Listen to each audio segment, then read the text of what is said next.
வணக்கம் மக்களே! எல்லாருக்கும் வணக்கம். எல்லாரும் எப்படி இருக்கீங்க? எல்லாரும் நல்லா இருப்பீங்கன்னு நம்புறேன். நாம இந்த காணொளியில என்ன பார்த்துக்கிட்டு இருக்கோம் அப்படின்னு பார்த்தீங்க அப்படின்னா, 2026 சட்டப்பேரவை தேர்தல் தமிழ்நாட்டில நல்லபடியா நடந்து முடிஞ்சிருக்கு.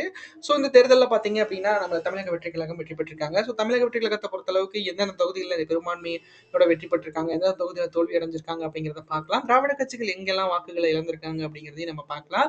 வாங்க நிகழ்ச்சிக்கு போலாம். பகுதி 1 வந்து இதுல போட்டிருப்பேன். கீழ டிஸ்கிரிப்ஷன்ல இருக்கும் எடுத்துக்கங்க. ஸோ வாங்க நிகழ்ச்சிக்கு போலாம். அதுக்கு முன்னாடி நம்ம சேனலை சப்ஸ்கிரைப் பண்ணிக்கங்க மக்களே. சப்ஸ்கிரைப் பண்ணி நோட்டிஃபிகேஷன் ஆன் பண்ணி வச்சுக்கங்க.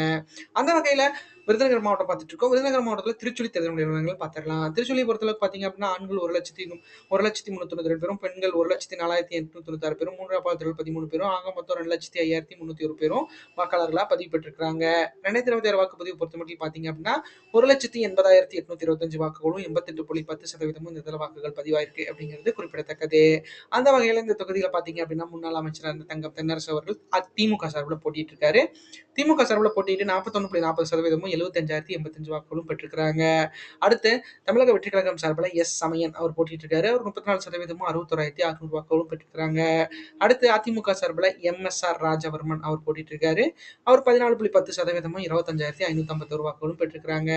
அடுத்து நாம் தமிழர் கட்சி சார்பில் கார்த்திக் ராஜா அவர் போட்டிட்டு இருக்காரு. அவர் 7%, 12,763 வாக்குகளும் பெற்றிருக்கிறாங்க.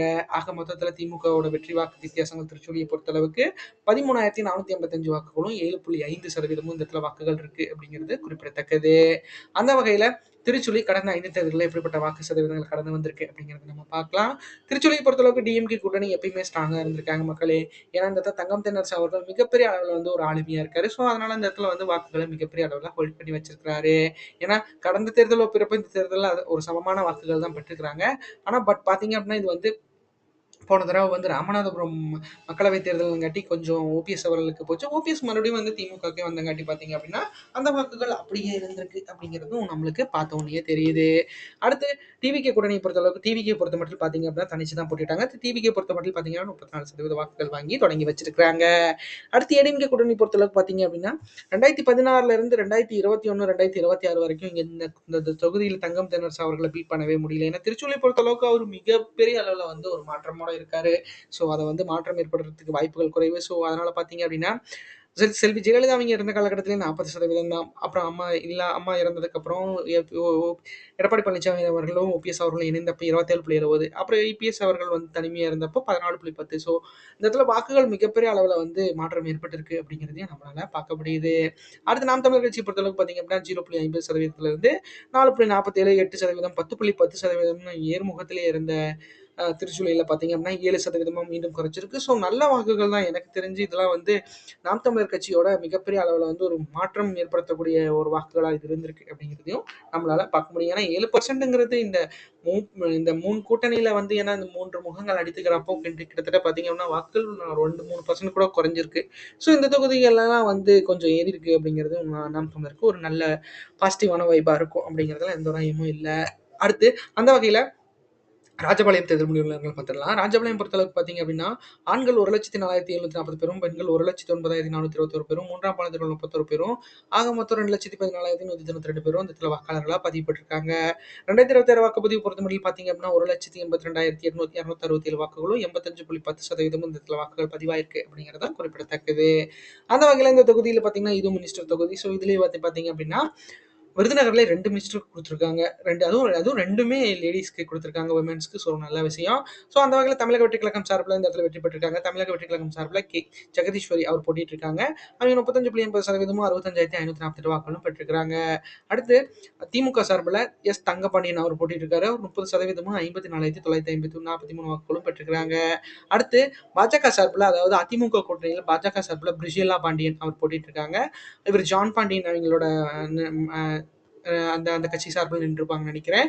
ஸோ அவங்க 19.80%, 36,318 வாக்குகளும் பெற்றிருக்கிறாங்க. அடுத்து நாம் தமிழர் கட்சி சார்பில் கார்த்திக் அவர் போட்டிட்டு இருக்காரு. அவர் 9.30%, 16,972 வாக்குகளும் பெற்றிருக்கிறாங்க அப்படிங்கிறது குறிப்பிடத்தக்கது. ஆக மொத்தத்தில் தமிழக வெற்றி கழகத்தோட வெற்றி வாக்கு வித்தியாசங்கள் 10,605 வாக்குகளும் 5.80% இந்த இடத்துல வாக்குகள் வந்து டிஃபரன்ஸ்ல வெற்றி பெற்றிருக்காங்க அப்படிங்கிறது குறிப்பிடத்தக்கது. நல்ல வாக்குகள் வெற்றி வித்தியாசத்துல தான் வந்து வெற்றி பெற்றிருக்காங்க ஜெகதீஸ்வரி. ஸோ அதனால பார்த்தீங்கன்னா அவங்களுக்கு மினிஸ்டர் பதவி கொடுத்துருக்காங்க. அந்த வகையில ராஜபாளையம் கடந்த 5 தேர்தலில் எப்படிப்பட்ட வாக்கு சதவீதங்கள் கடந்து வந்திருக்கு அப்படிங்கிறத நம்ம பார்க்கலாம். அந்த வகையில டிஎம்கே பொறுத்தமட்டில் பார்த்தீங்க அப்படின்னா 35.80% வாக்குகள் வாங்கி தொடங்கி வச்சிருக்காங்க. டிஎம்கே கூட்டணி பொறுத்தளவுக்கு இந்த தொகுதியில மிகப்பெரிய அளவில் வந்து ஒரு ஆளுமையா இருந்திருக்காங்க. ஸோ ராஜபாளையம் பொறுத்தளவுக்கு டிஎம்கே கூட்டணிக்கு மிகப்பெரிய அளவில் ஒரு வலுவா இருந்திருக்கு. ஸோ அதை பீட் பண்ணி தமிழக வெற்றி கழகத்தை வெற்றி பெற வச்சதுனால தான் ஜெகதீஸ்வரிக்கு அவங்களுக்கு ஜெகதீஸ்வரி அவங்களுக்கு அமைச்சர் பதவி கொடுத்துருப்பாங்களோ என்னமோ. கண்டிப்பா வந்து ஒரு நல்ல ஒரு மாற்றம் தான். ஏன்னா அதிமுக எந்தெந்த இடத்துல ஸ்ட்ராங்கா இருக்கோ அந்த இடத்துலயும் தமிழக வெற்றி கழகம் உள்ள பூந்திருக்காங்க. திமுக எந்தெந்த இடத்துல ஸ்ட்ராங்கா இருக்குமோ அந்த இடத்துலயும் வந்து தமிழக வெற்றி கழகம் உள்ள பூந்து திராவிட கட்சிகளை ஒரு ஒரு ஒரு ஒரு எப்படி சொல்றது, ஒரு 108 தொகுதிகளை அவங்களோட வாக்குகளை மிகப்பெரிய அளவில் ஸ்பிளிட் பண்ணியிருக்காங்க அப்படிங்கிறது தெரியுது. 224 தொகுதிகளையும் அதிகமாக பண்ணியிருக்காங்க. ஆனால் இந்த 108 தொகுதியில வெற்றி பார்த்தீங்க அப்படின்னா சென்னையை தவிர்த்து பெரிய டயர் ஒன் சிட்டிஸ் அப்படி சொல்றது மெட்ரோபாலிட்டேஷன் சிட்டிலாம் பார்த்தீங்க அப்படின்னா கொஞ்சம் டிவிகேக்கு போயிருக்கு. மற்ற இந்த ராஜபாளையம் பாறைலாம் பார்த்தீங்க அப்படின்னா டிவிகேக்கு ஒரு நல்ல வாக்குகள் தான் கிடைச்சிருக்கு. டிஎம்கேக்கும் ஏடிஎம்கேக்கும் வாக்குகள் குறைஞ்சிருக்கு. அடுத்து ஏடிஎம்கே கூட்டணியில் பாஜக சார்பில் போட்டியிட்ட பிரிஷெல்லா பாண்டியன் அவங்க பார்த்தீங்க அப்படின்னா அவங்களுக்கு இந்த இடத்துல நல்ல வாக்குகள் வந்திருக்க வேண்டியது. பட் ஆனால் அவங்க 19.80%. ஸோ அது ஒரு மிகப்பெரிய அளவில் வந்து ஒரு மாற்றம் கொண்டு வரத்துக்கு இங்கே பாஜக 30 தொகுதிகள் வாங்கினாங்க. ஸோ அது எல்லாமே டஃபஸ்ட் தொகுதிகள் வந்து அதில் 20 தொகுதிகள் இருந்துச்சு. 10 தொகுதிகள் வெற்றி பெறும் அளவிற்கு தான் இருந்துச்சு. ஸோ அது எப்படி மாற்றினாங்கன்னு எனக்கு தெரியல. பட் ஆனால் மக்கள் வந்து கண்டிப்பாக வந்து ஒரு மாற்றத்தை எதிர்பார்த்துருக்காங்க. அந்த மாற்றம் வந்து ஏடிஎம்கே கூட்டணி இல்லை, விஜய் அவர்கள் அப்படிங்கிறத வந்து அவங்க மிகப்பெரிய அளவில் உணர்த்திட்டாங்க அப்படிங்கிறதையும் நம்மளால பார்க்க முடியுது. அடுத்து பார்த்தீங்க அப்படின்னா நம்மளுக்கு இந்த தொகுதியில் ஸ்ரீவில்லிபுத்தூர் தேர்தல் முடிவு விவரங்கள் பார்த்துடலாம். ஸ்ரீவில்லிபுத்தூர் பொறுத்தளவுக்கு பார்த்தீங்க அப்படின்னா ஆண்கள் 1,09,596 பேரும், பெண்கள் 1,14,490 பேரும் 90 பேரும், மூன்றாம் பாகத்தில் 36 பேரும், ஆக மொத்தம் 2,24,122 பேரும் வாக்காளர்களாக பதிவு போட்டிருக்காங்க. 2026 வாக்குப்பதிவு பொறுத்த மட்டும் பார்த்தீங்க அப்படின்னா 1,92,598 வாக்குகளும் 85.90% இந்த இடத்துல வாக்குகள் பதிவாயிருக்கு அப்படிங்கிறது குறிப்பிடத்தக்கது. அந்த வகையில் தமிழக வெற்றி கழகம் தான் இங்கேயும் வெற்றி பெற்றிருக்காங்க. தமிழக வெற்றி கழகம் சார்பில் கார்த்திக் அவர் போட்டிட்டு இருக்காரு. அவர் 33.90%, 65,653 வாக்குகளும் பெற்றிருக்கிறாங்க. அடுத்து கம்யூனிஸ்ட் பார்ட்டி ஆஃப் இந்தியா கட்சி சார்பில் பார்த்தீங்க அப்படின்னா சிபிஐ சார்பில் பி மகாலிங்கம் அவர் டிமிகே கூட்டணியில் போட்டிட்டு இருக்காரு. அவர் 29.50%, 57,072 வாக்குகளும் பெற்றிருக்கிறாங்க. அடுத்து அதிமுக சார்பில் எம் சந்திரபிரபா அவங்க போட்டிட்டு இருக்காங்க. அவங்க 22.10%, 42,839 வாக்குகளும் பெற்றிருக்கிறாங்க.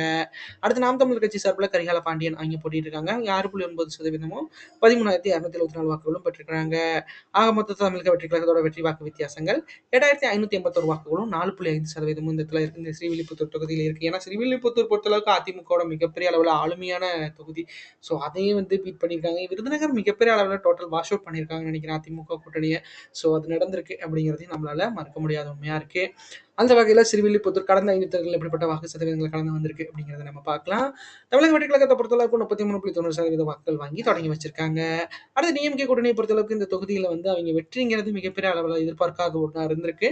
பட் ஆனால் வந்து இந்த இடத்துல வந்து கூட்டணி கட்சிகளுக்கு தான் திமுக ஒதுக்கிட்டு இருந்தாங்க. ஸோ அதனாலேயே பார்த்தீங்க அப்படின்னா இந்த இடத்துல வந்து வெற்றிங்கிறது கொஞ்சம் கிடைக்காமையே இருந்துச்சு. ஸோ அதை மீண்டும் வந்து எப்படியாச்சும் பிடிச்சிடலாம் அப்படின்னு நினச்சிருப்பாங்க போல இருக்கு. பட் ஆனால் வந்து தமிழக வெற்றி கழகத்தோட வருகை வந்து அது ஒரு மாற்றம் ஏற்படுத்தியிருக்கு அப்படிங்கிறதையும் நம்மளால பார்த்த உடனே தெரியுது. அந்த அளவுக்கு வந்து வாக்குகளும் வந்து சரிஞ்சிருக்கு. அடுத்து பார்த்தீங்கன்னா ஏடிஎம்கே கூட்டணி இந்த இடத்துல மிகப்பெரிய அளவில் ஸ்ட்ராங்கில் இருந்திருக்காங்க மக்களே. கடந்த 2 தேர்தல்களை பார்த்தீங்கன்னா 2016, 2021 50 அபவ் 50% தான். ஸோ அந்த அளவுக்கு வந்து மிகப்பெரிய ஒரு கேப்பபிலிட்டியான ஒரு தொகுதி இந்த தொகுதி வந்து அதிமுகவுக்கு இருந்திருக்கு. பட் ஆனால் அதிமுக எந்த இடத்துல இந்த இடத்துல தவற விட்டாங்கன்னு எனக்கு தெரியல. பட் மக்கள் அப்படியே டோட்டலாக மாறியிருக்காங்க. கடந்த தேர்தல் ஒப்பிறப்ப இந்த தேர்தலில் 30% வாக்குகள் கிட்டத்தட்ட தமிழக வெற்றி கழகம் எடுத்து வெற்றி பெற்ற வாக்குகள் வந்து அப்படியே அதிமுக இருந்தே பெற்றிருக்காங்க. கிட்டத்தட்ட பார்த்தீங்க அப்படின்னா அவங்களோட 90% வாக்குகளை வந்து தமிழக வெற்றி கழகம் பிடிங்கிருக்காங்க அப்படிங்கிறது தெரியுது. ஏன்னா அந்த மாற்றம் வந்து மிகப்பெரிய அளவில், ஏன்னா இந்த மாதிரி சின்ன சின்ன தொகுதிகள் தான் வந்து அதிமுகவும் திமுகவும் இழந்த தொகுதிகள். ஏன்னா பெரிய சிட்டி தொகுதிகள்லாம் இழந்திருக்காங்கன்னா அங்கே மக்கள் வந்து கொஞ்சம் மாறுபட்டு செய்யலை அப்படிங்கிற.